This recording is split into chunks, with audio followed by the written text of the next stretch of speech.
나는 너를 애굽 땅 종되었던 집에서 인도하여 낸 내 하나님 여호와라. 아멘. 우리 다 같이 한번 읽어보실게요. 나는 시작. 나는 너를 애굽 땅 종되었던 집에서 인도하여 낸 내 하나님 여호와라. 아멘. 아멘. 여러분 저를 보시죠.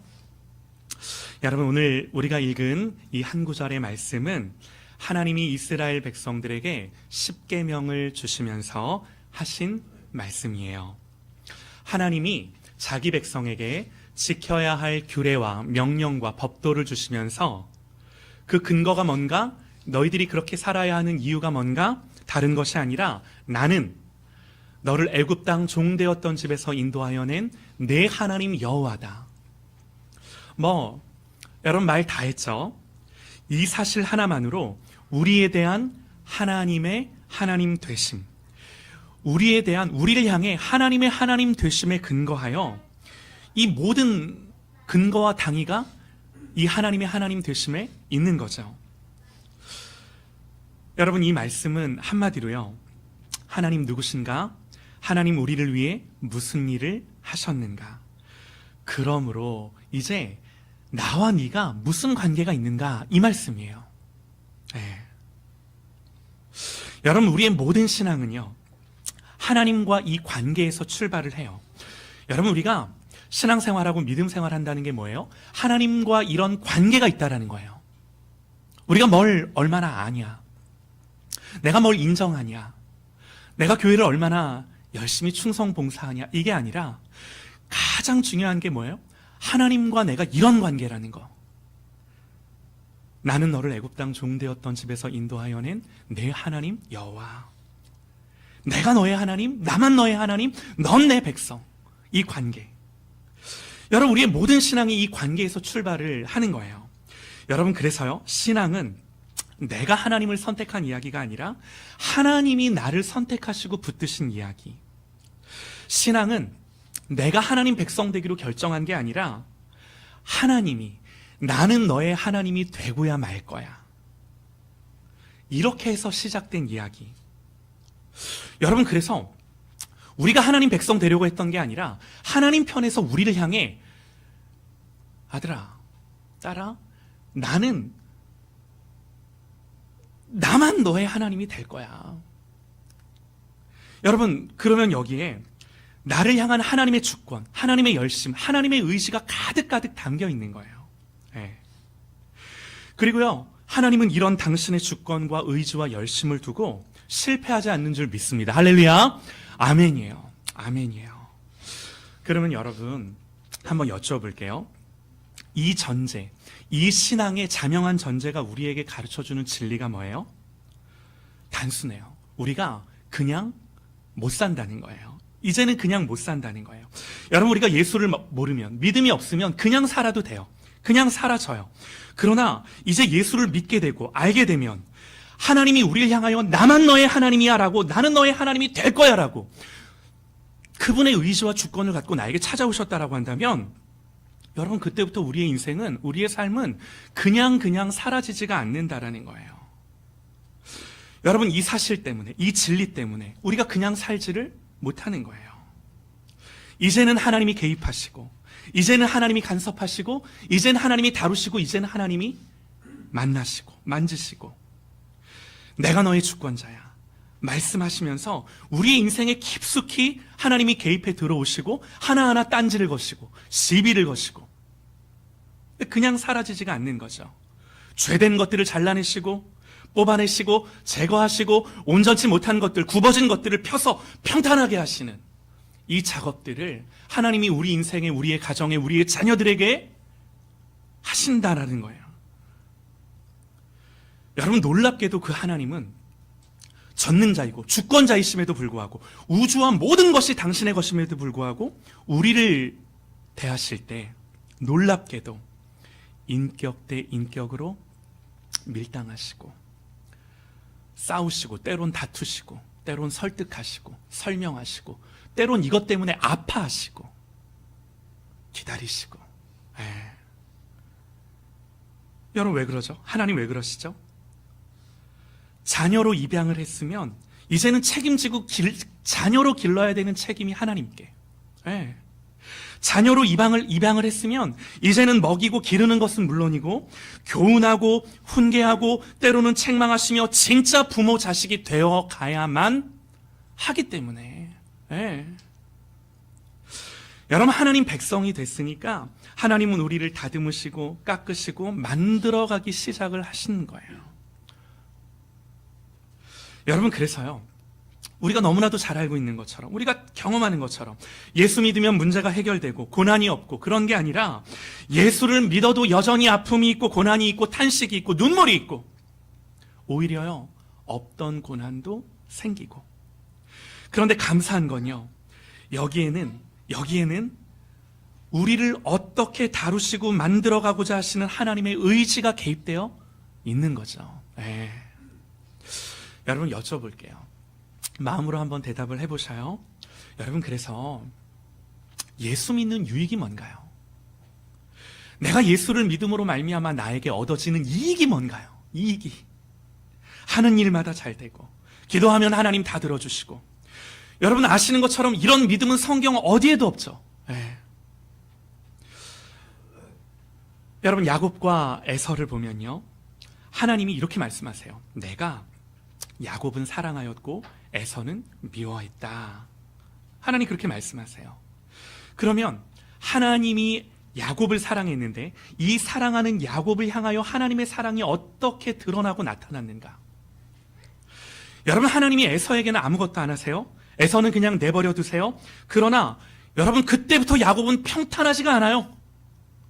막으시고 닫으시고 꺾으시고 도망가게 하시고 주저앉히시고. 여러분, 그래서 야곱이 나중에 노년에 그의 인생을 돌아보며 뭐라고 고백해요? 내가 험악한 세월을 살았나이다 고백해요. 여러분, 우리가 다윗이라는 인물을 참 좋아하는데요, 다윗을 보면요, 다윗이 기름 부음을 받죠. 그리고 나서 다윗이 골리앗을 물리쳐요. 여러분, 우리는 그리스도인의 표상을 여기에만 둬요. 야, 정말 예수 믿으면 하나님 나에게 승리를 주시고 골리앗도 쓰러뜨리는구나. 맞죠? 그런데 우리는 예수 믿는 걸 여기에만 두고 신앙생활할 때가 많은데, 여러분, 그러나 생각해 보세요. 이 골리앗을 물리친 건 시작일 뿐, 골리앗을 쓰러뜨린 이후에 다윗이 어떤 인생을 살게 되는가? 여러분, 그때부터요, 사울이 시기하고 질투하고, 그때부터 다윗의 삶을 보면 정말 인간적으로 보면, 세상적으로 보면 좋은 게 하나도 없어요. 여러분, 그때부터 사울을 피해 쫓겨다니고 도망다니고 피하고 목숨을 잃고 목숨을 잃을 뻔하고 때로는 수염에 침을 흘리며 미친 척하며 목숨을 구걸하고.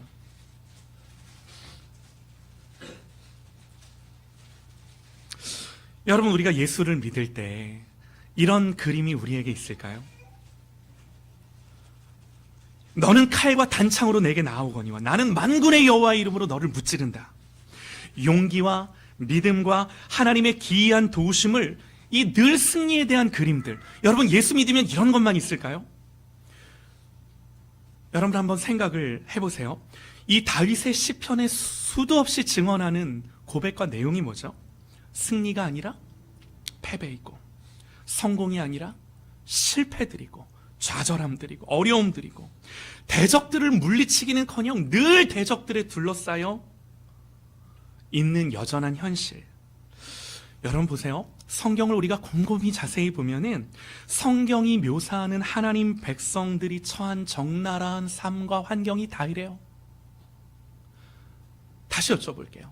여러분, 예수 믿는 유익이 뭔가요? 예수를 믿는다는 이익이 뭔가요? 이 땅에서 저 천국 가서 당연한 거고, 이 땅에서 우리가 예수를 믿으며 유익하고 이익이 되는 것이 있다면 그게 무엇일 것 같습니까? 여러분, 예수님을 믿는다는 건요, 이제 그분이 나의 왕이 되시고 주인이 되시고 내 의지에서 시작한 것이 아니라 하나님 편에서, 하나님의 의지에서 나만 너의 하나님이 될 거야 라고 나에게 찾아오시고 개입하시기 시작하셨다면, 여러분, 우리가 예수를 믿는다라는 것은 이제 내 뜻과 내 계획대로 되기는 글렀구나. 네. 내 속에 하나님이 기뻐하지 않는 것들을 제거하시며 나와 싸우시며 나와 씨름하시며 나를 인격적으로 대하시며 나를 설득하시며 나를 끌고 끝까지 가시겠다는 거구나. 할렐루야. 아멘입니다. 여러분, 하나님이 다윗을 택하지 않았다면 모를까? 택한 이상 그의 삶에 개입하셔서 그를 다루시고 그의 죄된 성정을 따라 살게 하지 않으시고 만지시고 고치시고 바꾸시고 하나님이 원하시는 자리까지 끌고 가신다라는 거예요. 여러분, 그래서요, 다윗의 자리는 승리와 영광이 아니라 실패와 좌절 가운데 다윗은 항상 오직 하나님의 하나님 되심으로만 나는 살 수 있나이다, 죽는 그 순간까지 그거 하나 고백했던 사람. 여러분, 성경을 읽으면 아이러니한 게 뭐냐면 골리앗을 물리친 다윗, 승리와 영광으로 시작을 해요. 그런데요, 여러분, 그의 인생의 말로가 어떻게 돼요? 밧세바를 범하고 우리아를 죽이고. 성경을 읽으며 야, 이게 뭔가 싶어요. 왜 하나님의 사람이 이렇게 비참하게, 물론 하나님 회개하고 돌이키고 다시 회복하시는데 왜 이렇게 넘어지고 또 엎드려질 수밖에 없었는가? 여러분, 그러나 멀리 생각할 거 없어요. 목회자인 저 자신을 보며, 우리 자신을 보며, 여러분, 사실은 하나님 앞에 은혜 받고 예수님을 만났고 정말 하나님 누구신지 알매도 불구하고, 여러분, 제가 알아요. 야, 나는 정말 내 본성대로 사는구나. 정말 속된 말로 내 쪼대로 사는구나. 여러분, 이게 우리의 현실이죠. 아는데 살아낼 능력이 없는 것, 우리의 모습인 거죠. 놀라운 게 뭔가, 성경이 이런 성경의 인물들을 등장시켜 그 배후에 하나님이 뭘 하셨는지를 우리에게 보여내며 결국 하나님이 이 한 사람의 인생을 성경에 기록을 하셔서 우리에게 뭘 말씀하고 싶으신 건가? 다른 것이 아니라 이런 거예요. 하나님이 이런 깨어진 다윗의 인생을 통해서도 결국에는 하나님이 뭘 만들어내셨는가? 승리와 영광의 자리가 아니라 계속해서 실수하고 실패하고 반복하며 연약하고 넘어짐에도 불구하고 하나님 결국에는 그의 인생 속에 뭘 만들어내고야 마셨는가 하는 걸 성경이 우리에게 가르쳐 주려고. 여러분, 그래서 다윗의 위대함이 아니라 오히려 깨어지고 부서지고 망가진 다윗의 인생 속에 하나님은 이런 깨진 그릇을 가지고도 거기에 뭘 담아내셨는가? 그릇이 위대한 게 아니라 질그릇임에도 불구하고 하나님은 그 깨지기 쉬운 질그릇 속에 뭘 두셨는가? 여러분, 성경이 우리에게 이걸 보이고자. 여러분, 그래서 여러분, 우리는요, 신앙적으로도 세상적으로도 잘하고 성공하고 일어서고 하는 걸로 우리의 인생을 살지를 않아요. 이걸로 우리의 인생을 세워갈 것 같은데 내가 잘하고 승리하고 하는 것들로 내 인생이 세워지지 않는다라고요. 여러분, 이 깨진 그릇을 가지고도 하나님은 거기에 뭘 담아내셨는가? 로마서 이렇게 말씀합니다. 죄가 더한 곳에 은혜가 더욱 넘쳤나니. 죄가 더한 곳에 은혜가 더욱 넘쳤나니. 여러분, 이거 아니면 우리가 어떻게 살 건가요? 우리는 모두 이 자리에서 예수님 아니면 하나님, 내가 한순간도 살아갈 수 없는 존재임을 하나님, 내가 압니다. 의의가 없는 인생, 말씀 그대로 자랑이 없는 인생, 죄가 더한 곳에 은혜가 더욱 넘쳤다는 이 말도 안 되는 역설이지만 그 어떤 소망도 가질 수 없는 우리의 인생, 이게 이 복음이 아니면 아무것도 소망이 되지 않는 우리의 모습, 우리가 너무나 잘 알죠. 여러분, 그래서 예수님을 바라보는 것만으로 사는 인생, 예수님만 전부요 자랑이 되는 인생, 여러분, 이게 그리스도인들의 자리예요. 의의가 없고 자랑이 없고 공로가 없고 내세울 게 없고 내가 없고. 여러분, 감사한 게 뭔가요? 방금 전에도 말씀드렸듯이 너무나 이게 왜 복음인가? 왜 기쁜 소식인가? 너무나도 감사한 게 하나님은 내가 잘한 걸 가지고 세상을 살게 하지 않으셨어요. 못나고 부족하고 연약하고 실패하고, 그러나 하나님의 하나님 되심으로 인해 이런 내 질그릇 같은 연약함 속에 그 하나님이 뭘 결국에는 만들어내고야 마셨는가, 이걸 보게 하는 인생으로. 여러분, 그래서 이게 기쁜 소식, 복음.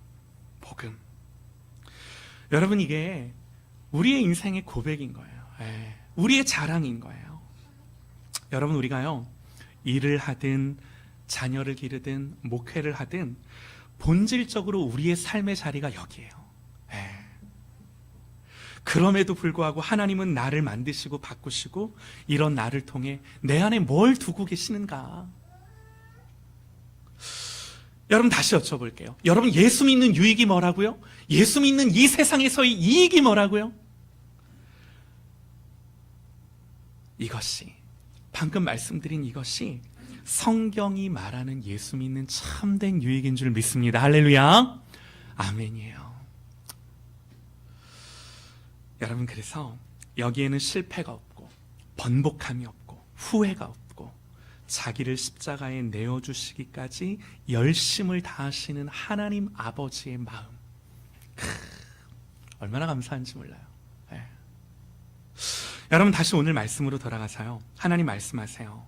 나는 너를 애굽 땅 종되었던 집에서 인도하여 낸 내 하나님 여호와라. 여러분, 이게 뭐예요? 하나님의 자기 선언, 우리에 대한 하나님의 선언이에요. 자, 그러면서 주시는 첫 번째 계명이 뭔가? 얘들아, 나 외에는 다른 신들을 너에게 두지 마. 하나님이 자기 백성들에게 요구하셨던 제일 첫 번째 요구, 얘들아, 나 말고 너희들에게 다른 신은 없어. 나만 너희의 하나님이야. 여러분, 정말 우리 속을 훤히 들여다보시며 말씀하시는 하나님이세요. 여러분, 이 말이 내포하는 의미가 뭐예요? 이 말이 내포하는 것은 그야말로 하나님과 우리와의 관계예요. 하나님과 우리와의 관계예요. 나 말고 너희들에게 다른 신은 없어. 하나님과 우리와의 관계. 여러분, 하나님은 우리에 대해 어떤 분이세요? 하나님은 우리에 대해 배타적이고 우리에 대해 독점적인 주장을 하시는 분이세요. 그야말로. 여러분, 이게 뭐예요? 마치 결혼한 신랑 신부가 서로에 대해 요구하는 것. 여러분, 이분이 하나님이라고요. 여러분, 그래서 성경이 하나님을 가르쳐주는 이름이 뭐예요? 나 여호와 내 하나님은 어떤 하나님? 질투라 이름하는 하나님. 하나님은 우리를 두고 질투라 이름하는 하나님. 이 질투의 다른 말이 뭐예요? 죽을 만큼 너를 사랑하는 하나님.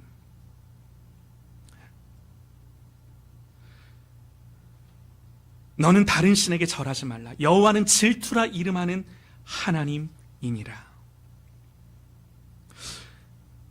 여러분, 이 말이 의미하는 게 뭐라고요? 무섭고 두렵고 잘못하면 우리를 벌 주시고 그런 하나님인가요? 아니요. 우리가 하나님 백성이 아니면 상관이 없지만 하나님 백성 된 이상 너는 내 거야. 너는 내 소유야. 절대로 포기하지 않고 너를 방치하지 않겠다고. 설령 네가 다른 데에 눈길 주면 나는 끝까지 너를 쫓아가. 네 눈을 나를 향해 돌리고야 말 거야. 이렇게 마음 먹고 우리를 향해 다가오신 하나님. 이게 여러분, 성경이 우리에게 계시하는 하나님. 너를 끝까지 추적하고 따라갈 거야. 여러분, 하나님은 급기야 이걸 어디에서 증명하세요? 당신이 그런 하나님이라는 걸 십자가에서 증명해 보이시고 드러내시고 나타내시고. 여러분, 그래서 이제 우리에게는요, 애굽에서 인도하여 낸 내 하나님 여호와 이 정도가 아니라 너를 위해 십자가에서 내 생명도 아끼지 아니한 너의 하나님. 이게 여러분, 우리의 완성된 계시 안에서의 고백인 거죠. 이제 우리가 예수님 안에서 우리가 가진 신앙의 내용이 이거죠. 사랑하는 여러분, 우리는 어떤 사람이에요? 이 완성된 진리를 신앙의 내용으로 가진 자들. 여러분, 우리가 구약의 이스라엘 백성들보다 더 탁월한 진리를 가진 자예요. 여러분, 그들은 예수님이 오시기 전 그림자만 가졌을 뿐인데 우리는 그 본체이신 주님을 아는 자들. 우리가 가진 탁월한 지위와 영광이에요. 여러분, 이 진리 위에, 이 복음 위에 보세요. 하나님은 당신의 법과 기준과 질서를 우리에게 주셨을진데, 보세요. 여러분, 우리를 이 하나님의 복음 위에 계속해서 살게 하는 게 뭐예요? 놀랍게도 하나님이 구체적으로 우리의 삶의 현장에 주신 기준, 질서, 법, 이 기준과 법과 질서가 우리에게 이렇게 은혜 주시고 복 주신 그 복됨을 그대로 살아갈 수 있도록 유지시켜주는 유일한 방편. 여러분, 그래서 율법이 뭐예요? 율법은 우리를 범죄하게 하는 것이 아니라 율법은 참으로 이 하나님이 주신 은혜와 복을 계속해서 살게 하는 유일한 하나님의 방편인 거예요. 이게 하나님의 법이요, 질서요, 계명이요. 그럼 여쭤볼게요. 만약에 우리가 이 하나님의 법과 질서를 벗어나 있다면, 물론 은혜 주세요. 너 이놈 새끼 이리 와. 은혜 주세요. 그러나 여러분, 그 주신 은혜를 이제 마치 씨앗 삼아 그 은혜의 씨앗이 심겨져, 그 씨앗은 씨앗으로 존재하는 게 목적과 이유가 아니라 이제 그 씨앗이 뭐 하는 거예요? 발아하고 싹을 틔워 열매를 맺고 자라가요. 하나님이 우리에게 요구하시는 것, 이제는 내가 너희들에게 은혜 주고 복 주었는데 이제는 그 은혜와 복이 내 법과 질서와 계명 안에서 반드시 자라가는.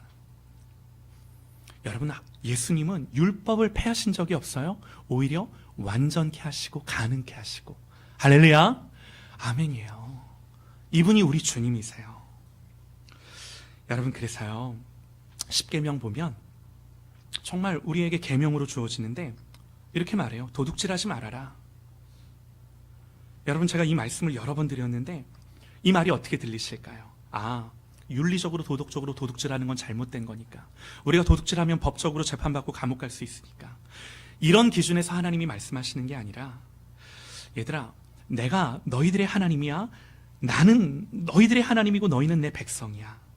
그러므로 얘들아, 너희들은 이제 더 이상 남의 것을 빼앗고 너희들이 타인을 속이지 않아도 나 여호와 하나님이 너희들을 먹이고 공급할 거기 때문에 얘들아, 너희들은, 내 백성은 더 이상 도둑질하며 살지 않아도 내가 살게 할 거야.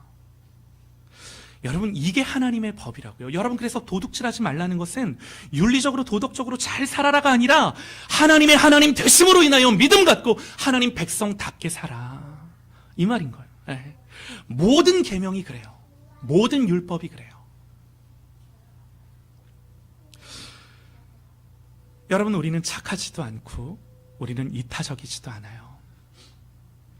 다만 예수가 나를 위해 십자가에 죽어 나를 하나님 자녀 삼아 주셨기에, 그래서 하나님이 내 아버지가 되시기에, 이 사실 하나만으로 하나님이 나를 공급하시고 채우시고 내 삶을 인도하시고 나를 지키실 것이기 때문에 속이고 빼앗아 가지는 것으로 사는 것이 아니라 이 하나님의 하나님 되심으로 사는 것.